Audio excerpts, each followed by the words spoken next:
आगे बढ़ते हैं। कश्मीरी पंडितों का गुनहगार कौन है? क्या फारूक अब्दुल्ला हैं जैसे कहा जा रहा है? क्या जगमोहन थे जैसे कि फारूक अब्दुल्ला के बेटे उमर अब्दुल्ला कह रहे हैं? जब 19 जनवरी 1990 को श्रीनगर की मस्जिदों से ऐलान होने लगा, गोलियां चलने लगी, कश्मीरी पंडितों के घर जलाए जाने लगे, उस वक्त कश्मीर में किसका हुक्म चल रहा था? कश्मीरी पंडितों के नरसंहार की टाइमलाइन देखेंगे तो आपको पता चलेगा कश्मीर फाइल से जो कुछ उसमें दिखाया गया है उससे ज्यादा बड़ा सच अब्दुल्ला फाइल्स में छिपा है। सैकड़ों कश्मीरी पंडित मारे गए, लाखों को अपना घर छोड़कर जान बचाने के लिए भागना पड़ा। कश्मीरी पंडितों का विलेन कौन है? अब्दुल्ला खानदान या कोई और? कश्मीर फाइल्स के बाद अब अब्दुल्ला फाइल्स। 19 जनवरी 1990 कश्मीर में कश्मीरी पंडितों पर कहर टूटा, सड़कों पर खून बहा, मजहब के नाम पर कत्लेआम हुआ, लाखों लोग बेघर हो गए। इस अत्याचार को 32 साल हो गए, लेकिन अब तक ये साफ नहीं हो पाया है कि आखिर कश्मीरी पंडितों के खून का जिम्मेदार कौन है। हमारे लोग मर रहे हैं सर। फिल्म कश्मीर फाइल्स ने कश्मीरी पंडितों का दबा हुआ सच सामने रखा। पंडितों को किसी ने नहीं भगाया। जो कुछ 1990 में कश्मीर में हुआ था, क्यों हुआ था, उसकी फाइल खोली तो उंगलियां फारूक अब्दुल्ला पर उठने लगी। तंत्र लिखा गया, वो कश्मीर हमारा था, तू जानता ही क्या है कश्मीर के बारे में। सवाल उठेंगे तो सफाई भी आएगी। फारूक अब्दुल्ला के बेटे और जम्मू कश्मीर के पूर्व मुख्यमंत्री उमर अब्दुल्ला ने सारा इल्जाम तत्कालीन गवर्नर जगमोहन पर डाल दिया और बीजेपी पर ही आरोप लगा दिए।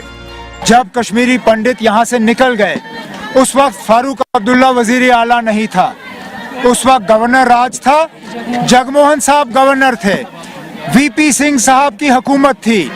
और वीपी सिंह की हुकूमत के पीछे कौन खड़ा था?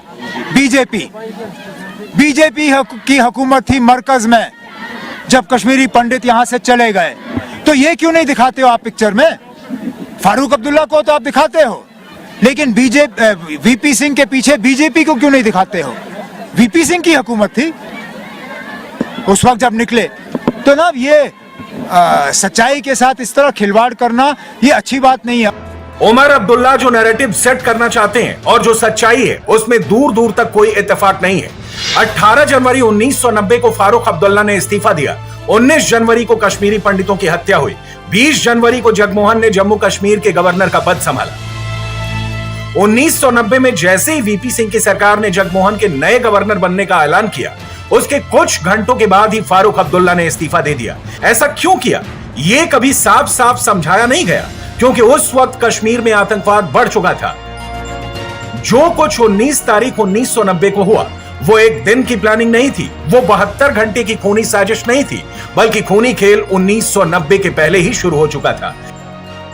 कश्मीर को समझना है, कश्मीरी पंडितों का सच जानना है, तो पहले अब्दुल्ला खानदान को समझना होगा, क्योंकि आप जितना इन लोगों को जानते हैं, समझते हैं, सच उससे काफी अलग है। ये 1947 की तस्वीरें हैं, जब हिंदुस्तान के पहले प्रधानमंत्री जवाहरलाल नेहरू कश्मीर गए थे। वहां पर उनका स्वागत शेख अब्दुल्ला ने किया था। शेख अब्दुल्ला फारूक अब्दुल्ला के पिता थे और उमर अब्दुल्ला के दादा। शेख अब्दुल्ला साल 1948 से 1953 तक जम्मू कश्मीर के प्रधानमंत्री रहे। राजा हरि सिंह के बेटे करण सिंह को सदर रियासत की जिम्मेदारी मिली। कश्मीर में मुस्लिम आबादी ज्यादा है और उस वक्त बहुत से लोगों का झुकाव पाकिस्तान की तरफ था। इंडिया टीवी हर वक्त हर जगह डाउनलोड करने के लिए सर्च करें India TV news Google play store या ऐप स्टोर पर।